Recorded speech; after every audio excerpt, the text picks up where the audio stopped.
va prendre la parole pendant 20 minutes pour expliquer en quelques mots c'est quoi l'harmonie conjugale. Amen. Et après, il y aura toute une série de questions-réponses. On aura également un micro-baladeur par rapport aux questions qui sont posées. Si quelqu'un aussi peut avoir une réponse par rapport à cette question, les protocolaires vont circuler avec le micro. Si vous avez une réponse, vous pouvez aussi répondre. Amen. Nous invitons l'homme de Dieu, le pasteur Siméon. Il va passer devant pour 20 minutes d'exhortation et après nous allons passer aux questions-réponses. Amen. Est-ce qu'on peut acclamer pour le respect de la parole? Dieu Israël, nous te bénissons pour ce moment si précieux que tu as accepté ton Père que nous soyons unis et nous voulons t'élever. Que ta main nous accompagne. Nous sommes capables de te plaire. Par la vertu de l'Esprit, nous sommes devenus tes enfants. Assistez-nous, Seigneur, et accorde-nous l'intelligence et la sagesse pour soutenir nos secours. Nous voulons ta présence éternelle et que nous connaissons en profondeur. Je sais qu'en Seigneur, il y a le marié, le fiancé, ainsi que le Seigneur. Mais tous nous sommes tes enfants.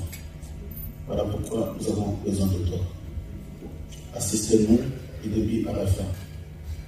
Qui est comme toi? Personne ne que le Seigneur. Voilà pourquoi nous avons besoin de ton assistance. Parle à nos cœurs, à nos pensées et à nos âmes, parce que nous avons besoin de toi. Au nom de Jésus-Christ. Amen. Comme a dit le pasteur Achille, nous allons passer un moment dans l'exhortation. Nous avons plusieurs questions à répondre. Parce que si nous sommes là, nous vivons dans un monde où il y a le combat. Si vous avez constaté, ensemble avec moi, même les Français ont fait des statistiques que aujourd'hui il y a 70% de divorcés et il y a 30% de mariés. Même ceux qui sont mariés, voire même les chrétiens, des fois ils finissent par divorcer. Et voilà pourquoi on se pose la question pourquoi le mariage est devenu tellement dur et pourquoi les fiançailles dure longtemps, pourquoi le mariage ne dure pas. Même si ça dure, ça finit par un divorce. Nous savons, depuis la création de ce monde, là je vais informer les gens qui ne connaissent pas, parce qu'il y a des gens qui sont dans le mariage et qui n'ont pas compris l'importance du mariage. Vous savez, on ne peut pas s'engager dans quelque chose que tu n'as pas la connaissance. On ne peut pas s'engager dans une chose, quelque chose où tu n'as pas la connaissance. C'est-à-dire, je dois connaître ce que je suis en train de faire, parce que le mariage n'est pas un engagement charnel, mais c'est un engagement spirituel. Pourquoi sa spiritualité? Parce que le mariage a été créé par Dieu lui-même. Il avait dit une chose qui était importante, qu'il n'est pas bon que l'homme soit seul. Et voilà pourquoi Dieu insiste qu'il n'est pas bon. Parce que tout ce que Dieu avait créé était bon. Il y a une seule chose qui n'était pas bon, c'était la solitude. Parce qu'il avait vu Adam dans le jardin, il était frappé par la solitude. Voilà d'ailleurs, c'est ça qui a poussé Adam d'aller dormir sous un arbre, parce qu'il se sentait seul. Amen. Et s'il y a la chose la plus combattue sur cette terre, les hommes, c'est le mariage. Quand le diable a été chassé au ciel, sa première cible, ce n'était pas les animaux, ni le poisson, mais c'était les humains. Or, ces humains étaient Adam et Ève, un couple que Dieu avait scellé comme étant de mariés dans le jardin. Et depuis ce jour-là, le mariage a été combattu. Voilà pourquoi je dis que le mariage sera toujours combattu tant que le diable est là permanent. Et voilà pourquoi Dieu attire notre attention, surtout nous les chrétiens. Il y a des principes à respecter pour qu'un couple vive dans l'harmonie. Parce que nous parlons sur l'harmonie conjugale. Nous avons tellement de questions. Des questions des célibataires, des fiancés, des mariés, tant de questions. Il y a même des questions impossibles, mais nous allons faire un effort par la vertu de l'esprit et répondre à cela, parce que ce sont des choses que nous vivons couramment. Parce qu'aujourd'hui, si le couple, excusez-moi, s'il y a beaucoup de divorces parmi les couples, c'est à cause de toutes ces questions qui sont posées. Et nous sommes ici pour que nous soyons aidés par rapport à l'expérience que les autres ont. Est-ce qu'il y a Maman Delphine et Papa André dans la salle? Maman Delphine? Mettez-vous des mots, maman. Moi, pour moi, dans cette équipe.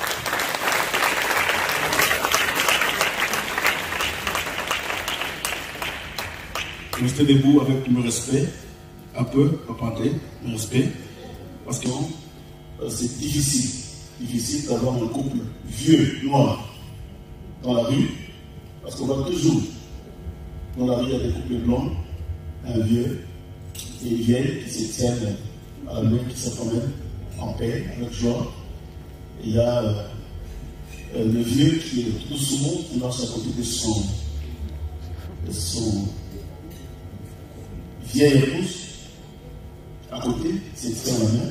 Et nous, des fois, même quand on marche, l'homme est à quelques mètres de distance, cela prouve qu'on n'est pas encore arrivé. Voilà pourquoi moi je dis, il ne faut même pas, j'insiste à l'église, il ne faut pas insulter les païens. Parce que des fois, ces gens-là, ils ne connaissent pas Dieu. Ils ne prient pas, mais ils vivent dans l'harmonie. C'est que l'harmonie n'est pas d'abord les choses spirituelles. Quelqu'un peut dire Amen. Et pourquoi je pense que ces couples, comme un exemple, est-ce qu'il y a le micro, papa? Vous avez le micro? Vous allez comprendre pourquoi je dis ça, un couple exemplaire. Nous allons voir, ils ont fait combien d'années déjà? Jusqu'à mot, maman Delphine, je sais que maman elle parle bien, papa elle laisse la parole à maman. Ça prouve aussi qu'il y a de l'harmonie. Parce que papa ne veut même pas monopoliser la parole comme toi qui me regardes à la maison, il n'y a que toi qui parles. Alors, je vais dire, dans quelques peu de temps, on aura 38 ans de vie de couple. On applaudissez.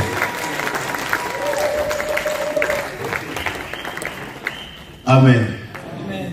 Maman, Delphine, Papa André, que le Seigneur vous bénisse. Merci. Vous êtes une bénédiction pour nous et pour cette église. Amen. Soyez bénis. Merci. Acclamons encore.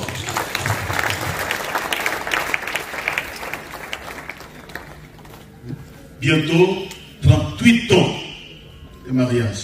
Ah, c'est quelque chose, hein? Ben, si tu demandes un couple, parce qu'il y a aussi des gens qui sont ici qui sont divorcés. Si tu leur poses la question, ça fait combien de temps vous êtes ensemble? Et qu'est-ce qui a fait que vous êtes divorcés pendant combien de temps? Alors le pasteur, c'était après 10 ans de mariage, après 15 ans de mariage, ils sont divorcés.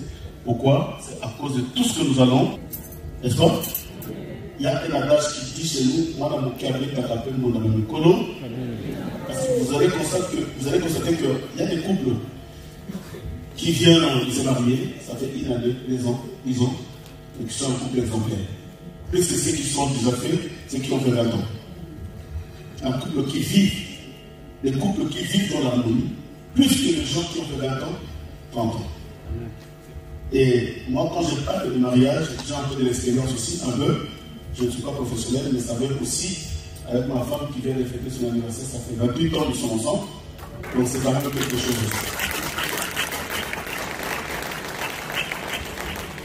Et il y a aussi un deuxième couple que je témoigne aussi très très fort, un couple que j'aime, les vieux. Quand je dis vieux, ce n'est pas des vieux de 90 ans. On parle de vieux dans le sens qui respecte, n'est-ce pas? Il y a Papa Elvis et Maman Anne qui vont s'élever.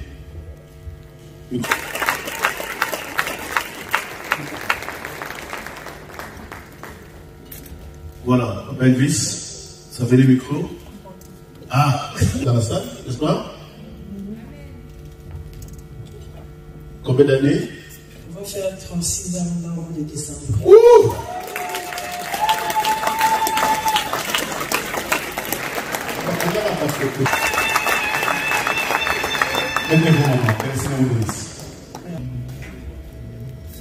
Là, je vais descendre parce qu'il y avait 38 ans, 36 ans, 31. Et même moi. Ah! Applaudissez.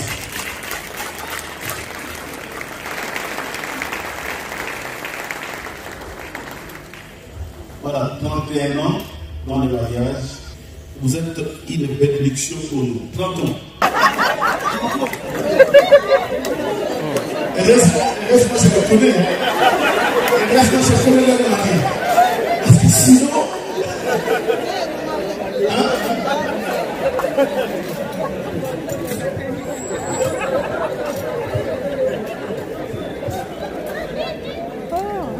Et le Seigneur vous met les choses. Et reste-moi. Ah, il dit dans la photo qu'on parle. Pourquoi tu ne fais pas une photo? Pas beaucoup.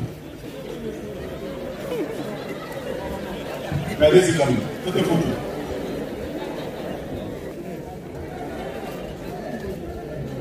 « 30 ans, dans la salle. 30 ans, 29 ans, et 27 ans.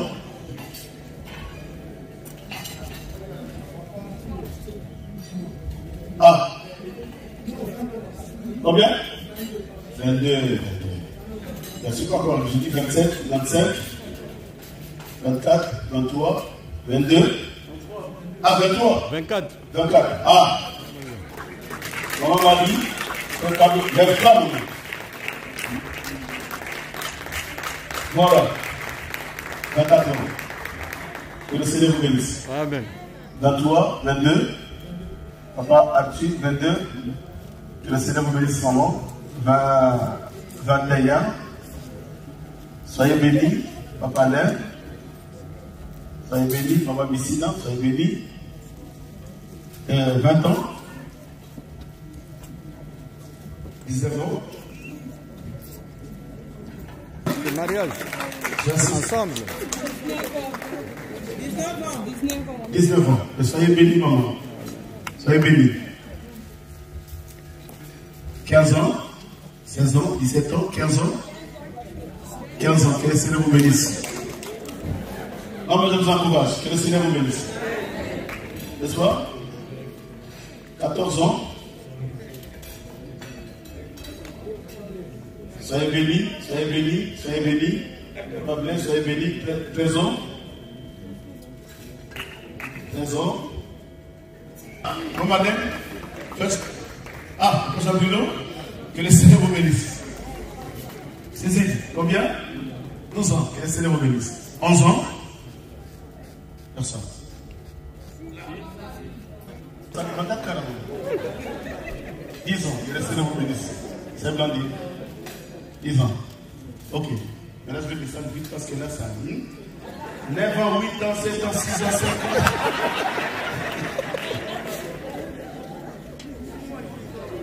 6 mois. Ah oui, il y en a. Voilà.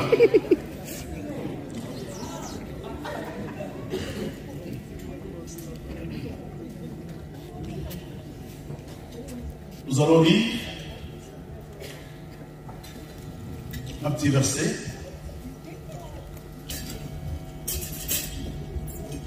Amos, chapitre 3, le verset 3, la Bible dit ceci.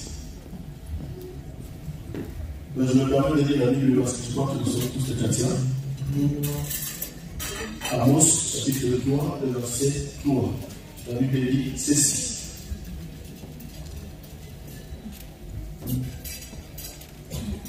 Deux hommes marchent-ils ensemble sans s'être concertés? Parole du Seigneur. Amen. Et voilà la question que nous allons nous poser aujourd'hui. Si deux personnes peuvent marcher ensemble sans se concerter, sans l'attendre, sans la communion, sans la communication et sans la patience.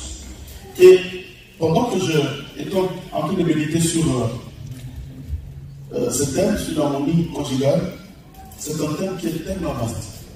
Très vaste. Un thème, si on peut enseigner sur ce thème, on peut rester là pendant 6 mois. Pendant des mois et des mois, des mois et des mois. Parce que l'harmonie, ce n'est pas automatique. Il y a des principes qui ramènent un couple à vivre dans l'harmonie. Et c'est tous ces principes-là que nous pouvons aussi avoir besoin. Parce qu'il y a beaucoup de couples qui vivent aujourd'hui sans harmonie. Parce qu'ils ne respectent pas le principe qui peut leur ramener dans l'harmonie. Voyons même il y a, quand on avait appris le cours de la musique, je crois qu'on le passait tous, c'est d'accord, on a défini la musique parce que la musique c'est l'harmonie. On a défini la musique comme étant l'art agréable. Hein? Écoutez, là, il y a un verbe combiner l'art et combiner les sons d'une manière agréable à l'oreille. C'est que l'harmonie, vous devez avoir le rassemblement des principes qui sont des instruments, et tous ces principes-là vont donner un son ou une vie agréable, pas à l'oreille, mais au vie de la personne qui est en face de toi. C'est bien connu. N'est-ce pas? Vous savez, aujourd'hui, nous sommes en train de vivre l'hypocrisie dans le foyer. Au début, quand l'homme avait vu la femme, au début, tout était rose. Je t'aime, tu m'aimes, je t'aime, tu m'aimes, je t'aime.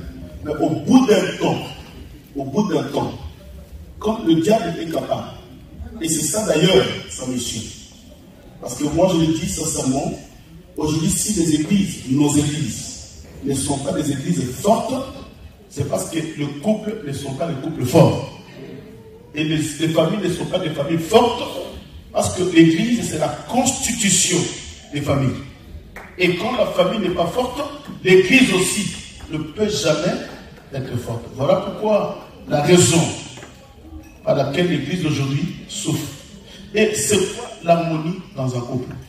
Et j'ai dit au début que l'harmonie dans un couple dépend de beaucoup de facteurs. Vous allez comprendre au travers des questions que les gens ont posées, surtout les mariés. Ça va nous aider aujourd'hui dans nos couples de vivre dans l'harmonie. Dis à la personne qui est à côté de toi, aujourd'hui nous allons vivre dans l'harmonie. Mais il faut qu'il soit ton mari ou ta femme. Ne dis pas n'importe qui. Amen. Vous savez, l'harmonie en soi, suivez-moi, s'il vous plaît, pendant quelques moments, nous allons faire passer les micros pendant les questionnaires, parce qu'il y a aussi des gens qui sont dans la salle, qui sont aussi sages, qui peuvent aussi nous aider. Parce que je l'ai dit souvent, c'est pas parce que je suis pasteur que je connais tout. Non, il y a des gens qui ont la connaissance plus que moi aussi, en ce qui concerne le mariage, n'est-ce pas? Et voilà pourquoi nous avons besoin de l'expérience de tout le monde. Amen. L'harmonie, c'est un signe ou une preuve qui prouve que les deux conjoints se sont accordés pour faire route ensemble toute leur vie. Parce qu'il y a l'harmonie seule qui peut vous tenir la route jusqu'à la fin. Un couple qui n'a pas d'harmonie, c'est un couple qui se dirige vers le divorce. Un couple qui n'a pas d'harmonie, c'est un couple qui finit à l'abandon. Un couple qui n'a pas d'harmonie, c'est un couple qui finit à la dispute. Un couple qui n'a pas d'harmonie, c'est un couple qui finit par des mensonges. Un couple qui n'a pas d'harmonie, c'est un couple qui finit par des cache-cache. C'est-à-dire, l'homme ou la femme devient hypocrite, mais il n'a pas envie de divorcer, mais il reste hypocrite. Or, dans un couple, s'il y a déjà l'hypocrisie, je vous le dis sincèrement, spirituellement devant Dieu, il y a déjà la séparation. Parce que c'est un couple qui ne vit pas dans l'harmonie. Quelqu'un peut dire amen? Et il y a quelques principes qui peuvent nous ramener dans l'harmonie. Le premier principe, c'est l'attente de l'autre. Il faut écouter le truc. ne sois pas imitateur, ne sois pas imitatrice. Écoutez-le. Qu'est-ce que tu veux? Moi, je veux ça, je veux ça. Tu peux avoir des idées qui sont bonnes, mais l'autre ne la blessez pas. Ne crie pas. Ne frappe pas. Et il faut être à la tôle de l'autre. Écouter l'autre. Demander à l'autre. Celui qui est en face de toi. Tu veux faire quelque chose, voilà chérie, est-ce qu'on peut faire ça? Est-ce qu'on peut faire ça? Vous savez pourquoi le couple se divise aujourd'hui? Tu fais déjà quelque chose sans mettre l'autre au courant. Je dis bien l'autre. Ça peut être la femme ou l'homme. Tu fais quelque chose d'avance sans mettre l'autre au courant. Et quand l'autre sera, excusez-moi le terme de l'autre et l'autre, vous allez comprendre, l'autre mettait l'homme ou la femme. Et quand l'autre sera au courant, vous attendez, mais tu as fait ça? Non, mais écoutez, je savais que j'allais te dire. Non, mais tu l'as déjà fait. N'est-ce pas? C'est qu'avant de faire quelque chose dans un couple là, il y a l'harmonie, d'abord, on se parle. On a des projets. Parce qu'il y a des couples ce soir qui sont parmi nous qui n'ont pas de projet. Pourquoi ils n'ont pas de projet? Parce que chacun a ses intérêts. Chacun raisonne de sa manière. Vous allez comprendre que même si vous êtes des égoïstes, vous avez un enfant. Cet enfant a besoin de ces projets que vous êtes en train de construire pour lui. Parce que le jour où vous ne serez pas là, mais il y a l'enfant qui aura besoin de vous, même dans votre absence. L'attendre, écouter l'autre. C'est comme si un couple, parce que j'ai tellement de questions, un couple qui vit, là je parle d'un couple, excusez-moi le terme, il y a des couples qui vivent au noir. Vous connaissez les couples qui vivent au noir, n'est-ce pas? Qui ne sont ni fiancés, ni mariés, mais ils vivent au noir. C'est un couple. J'appelle ça un couple parce qu'il y a l'homme et la femme. C'est un couple. Mais au bout d'un temps, la femme voit, et elle constate où nous allons. Et on commence à faire des enfants. Et moi je suis chrétien, ou moi je suis chrétienne. Mais où nous allons? Et quand il commence à, quand elle essaie ou il essaie de parler sur le mariage, le mari s'énerve. C'est que tu ne plus à la tombe de l'autre. Et dans un couple, il y a plein de questions dans notre pays. C'est pourquoi je veux vite. Dans un couple, tu dois aussi chercher l'intérêt de l'autre. Et quand tu cherches l'intérêt de l'autre, et que tu as l'attention, vous savez, excusez-moi, je vais dire une chose, parce que les femmes, qu'est-ce que les femmes nous disent? Ne fais pas attention de moi, ne s'occupe pas de moi, le fils fait un petit coucou, le fils fait un petit câlin, mais c'est vice-versa. Hein? Non, dis-moi amen. Parce que détrompez-vous, des gros bébés qui veulent l'attention de leurs femmes, c'est les hommes. Amen. Amen. Amen. Mais je vous dis vrai, hein? Parce que moi, je ne parle pas en tant que pasteur, mais en tant qu'un homme. Nous. C'est-à-dire, moi. Le soir, tu veux cuisiner, chérie, tu veux que je fasse quoi aujourd'hui? Non, mais tu ne peux pas déjà sur la table. Ah, mais pourquoi tu ne veux pas préparer? Non, mais moi, je mange. Mais moi, je viens de la tu me manges quand même. Mais tu sais même pas le bien que bonjour j'ai préparé. Même merci. Non. Demande à l'autre. Demande. Hein? Et ça, c'est son bleu. Ah, dis, je veux l'harmonie. Je veux l'harmonie. Je veux l'harmonie. C'est ça qui fait de nous d'ailleurs, les enfants de Dieu. Dis-moi amen. Amen. L'affection. Il y a un autre point dans ce principe, l'affection. La femme doit se sentir aimée. Vous savez, les femmes n'ont pas besoin de millions. Tu peux avoir des millions. Mais si tu ne connais pas Dieu et que tu n'as pas l'affection, c'est fini. N'est-ce pas? Oh, dis-moi amen. Amen. Les femmes n'ont pas besoin de milliards, mais ils ont besoin de ton attention et de ton affection.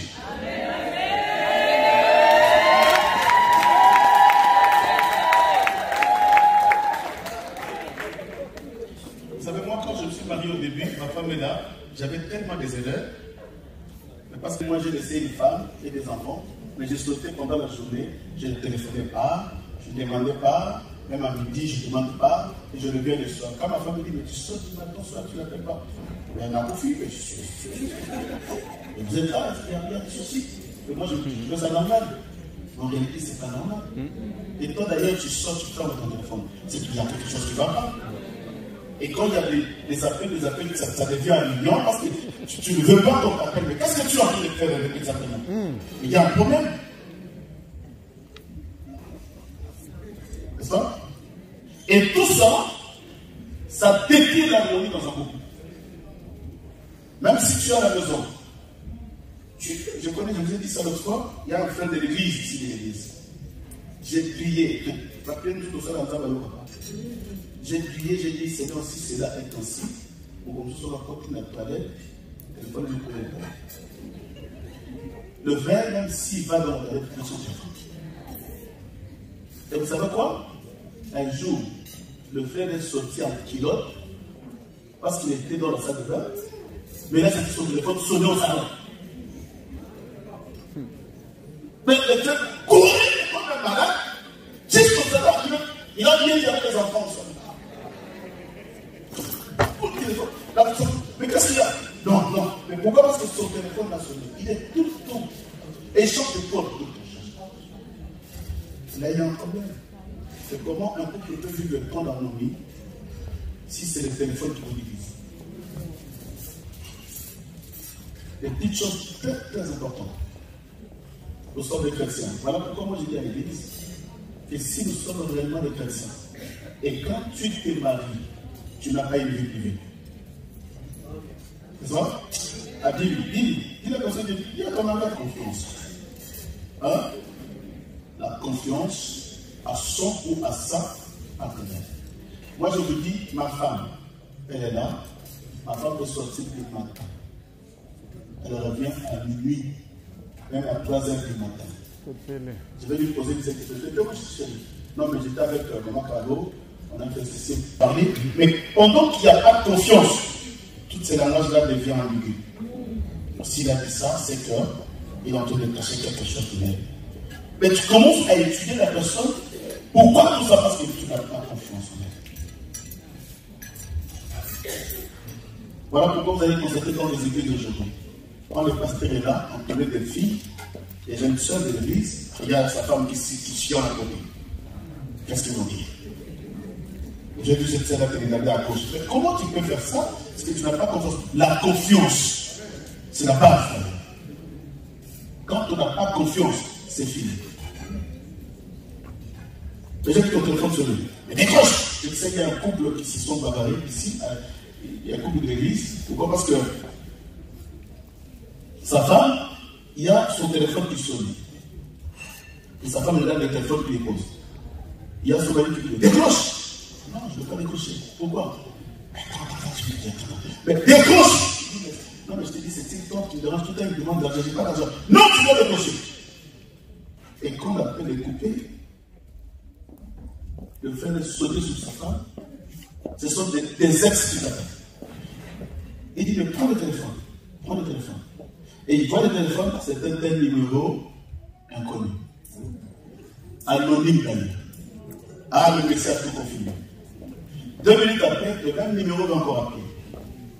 Maintenant, la soeur connaissait déjà. Elle va décrocher. Allô? C'est sa femme, il passe à son mari. Et après avoir frappé la femme, et tu comprends après que ce que ta femme disait était vrai. Manque de confiance. Le principe qui ramène un couple dans l'harmonie. Il y a encore un autre point, c'est la protection de l'autre. Un couple vit dans l'harmonie quand la femme se sent protégée. Vous savez, il y a beaucoup de femmes qui ont divorcé. Ce n'est pas parce qu'elles n'étaient pas aimées, mais parce qu'elles ne se sentaient pas en sécurité. Tout ce qui s'est passé à la maison, son mari a appelé sa femme, sa famille, ainsi que les amis. Frère, si tu veux vivre dans l'harmonie avec ta femme, protège ta femme. Et maman, si tu veux vivre en harmonie avec ton mari, protège-moi. Ne raconte jamais ta vie à ta famille.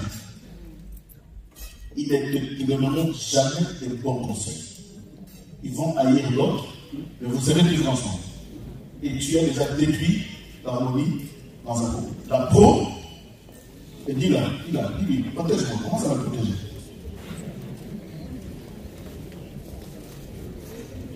Et il y a un point qui est tellement important, c'est la bonne disposition du cœur.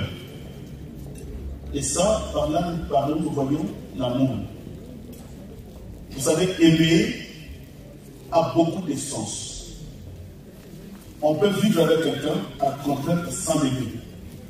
Ça existe. N'est-ce pas? Tu vis avec quelqu'un à contraire. Comme il y a une maman qui dit, papa, si je suis encore là-bas, c'est à cause de mes enfants. Non, mais ce n'est pas un couple, ça. Ce n'est pas le mariage. Et moi, je te conseille de divorcer. Parce que si tu n'es pas en paix, tu ne vis pas. Parce qu'il y a des enfants. Non, mais les enfants ont leur vie. La bonne disposition du cœur. C'est-à-dire qu'on doit s'aimer. Tu dois aimer ton mari.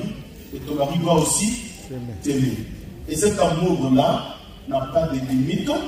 Cet amour n'a pas de soupçon. Cet amour n'est pas égoïste. Cet amour. Et tout ça, ce sont des petites choses, des petits principes qui nous ramènent dans l'harmonie. Tu dois écouter l'autre, surtout. Écouter ta femme et écouter ton mari. Vous savez, chose grave aujourd'hui, c'est que nous vivons, et là, les moments, vous m'excusez, ça c'est un constat que je fais, la majorité de nos femmes, et pas même les chrétiens, ils écoutent plus les gens de l'extérieur que leur mari. Mais tu vis avec quelqu'un, tu dois écouter la personne. Hein? Mais la personne que tu n'écoutes pas, et quand quelqu'un d'autre à l'extérieur te donne des conseils, tu reviens à la maison, tu pratiques ce que tu as écouté à l'extérieur. Mais c'est grave ça. Et voilà pourquoi d'ailleurs j'insiste à l'église. J'insiste. Le pasteur n'a pas un mot à dire dans ton mariage. Ah ben. Je l'insiste. Je suis qui moi dans ton mariage? Mais d'abord, commence à respecter la personne qui t'a épousé. Les pasteurs ne t'ont pas épousé. Les pasteurs aussi, c'est un mari d'une femme.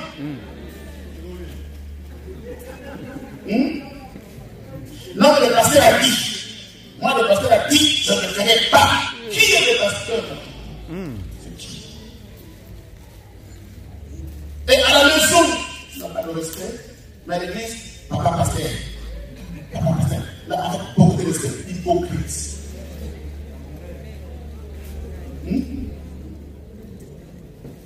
C'est hypocrite. Et quand elle parle à son mari, mais elle crie, c'est le pasteur avec la douceur. On va vraiment dans cette scène dans le ciel. Vraiment, c'est pas je vous dis quand tu as vu la caméra là-dedans. On va comment tu le prends ton mari. Dans l'église. Et d'ailleurs, c'est pourquoi je me dis, vous allez constater dans nos églises, il y a beaucoup de femmes. Les hommes ne sont pas en église. Pourquoi? Parce que la façon dont tu te comportes à la maison, les ton mari ne peut pas venir à l'église. Il y a des hommes qui disent, mais si dans vos églises ici, c'est comme ça qu'on vous enseigne. Je n'ai jamais dans vos églises là. C'est à cause de toi. À l'église, saint. À la maison, rebelle. Mais je vais même employer à terme que tu vas te choquer. À la maison, voyou.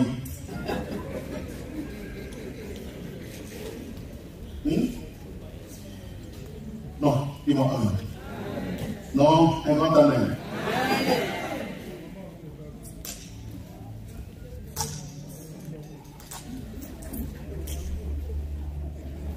Il y a un commentaire là-bas. Qu'est-ce qu'il fait là?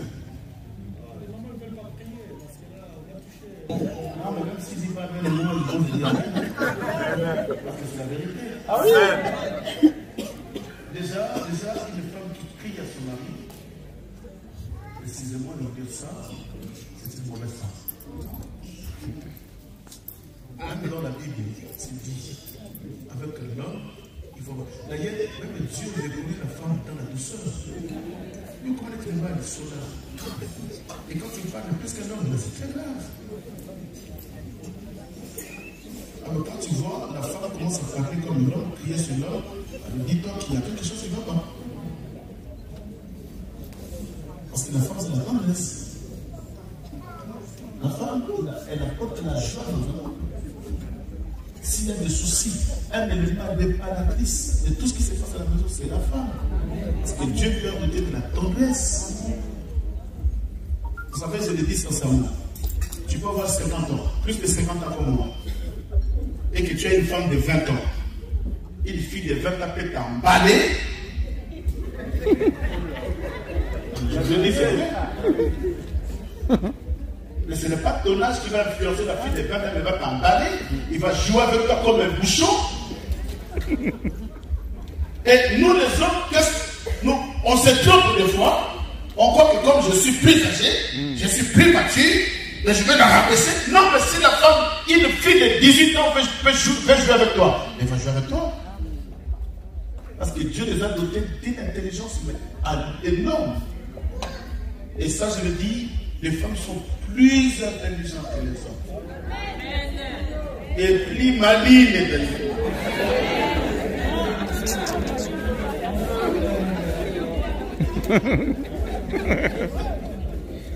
Vous savez quoi? Vous êtes ensemble avec moi? Ça, vous allez constater, il y a une réalité. La femme, tout de suite, il y a quelque chose qui change à la maison. Alors que la femme, quand elle te trompe, mais à la maison, elle devient encore plus amoureuse qu'avant. Amen. Voilà pourquoi les fondements de nos couples, pour garder l'harmonie dans un couple, nous allons arriver dans les questions, c'est la vie de prière. Ah ben. Tu sais, tu peux courir derrière une femme pendant 10 ans, mais si tu n'as pas une vie de prière,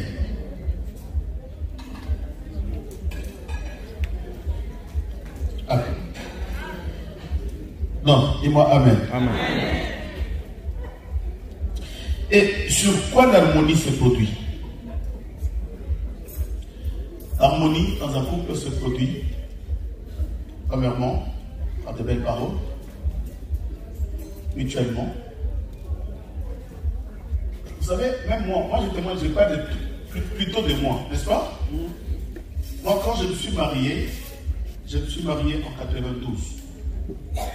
Quand je me suis marié, à l'époque, c'est excusez-moi le terme, hein?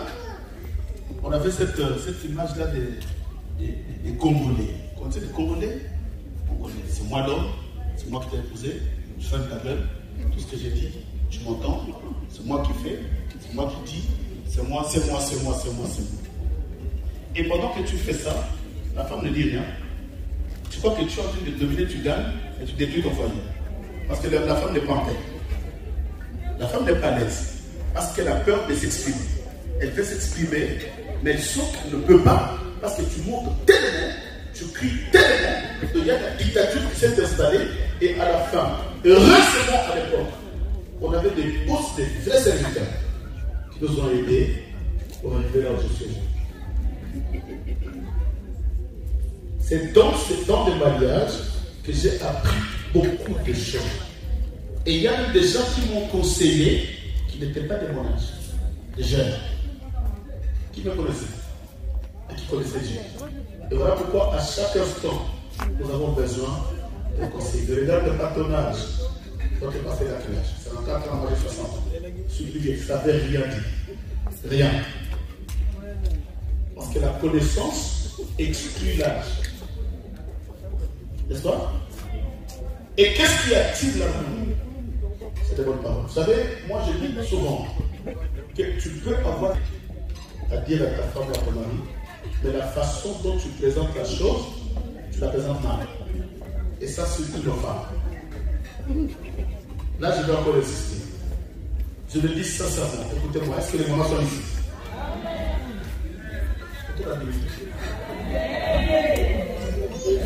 Voilà, il y a un constat que je fais. 5 minutes. Les femmes parlent mal. Et c'est dans le monde. Vous savez, au bout d'un temps, moi je me posais la question, et tout ce que j'entends à l'église par rapport aux femmes, je me demande, est-ce que les hommes sont plus intelligents que la femme, et que la femme a une bassesse, et quand elle prononce des paroles dépassées pour elle, c'est bien, et que l'homme n'arrive pas à comprendre tout ce que la femme dit. Ou c'est l'homme qui a des défauts à comprendre, j'ai pas compris le verset. Mais à la fin, j'ai compris 99% des femmes parlent mal.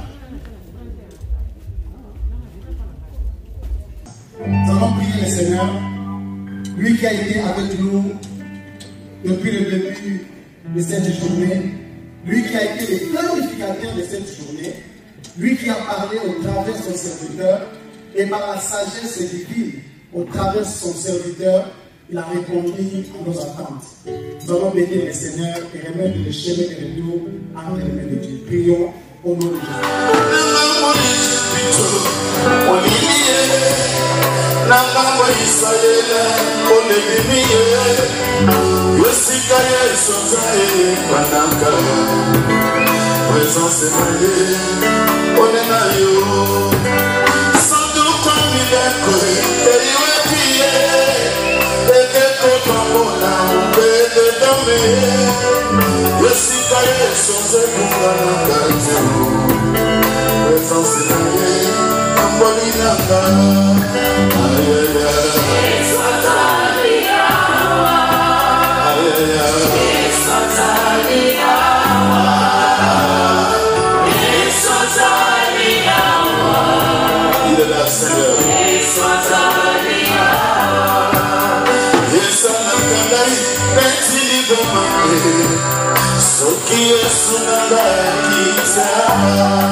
I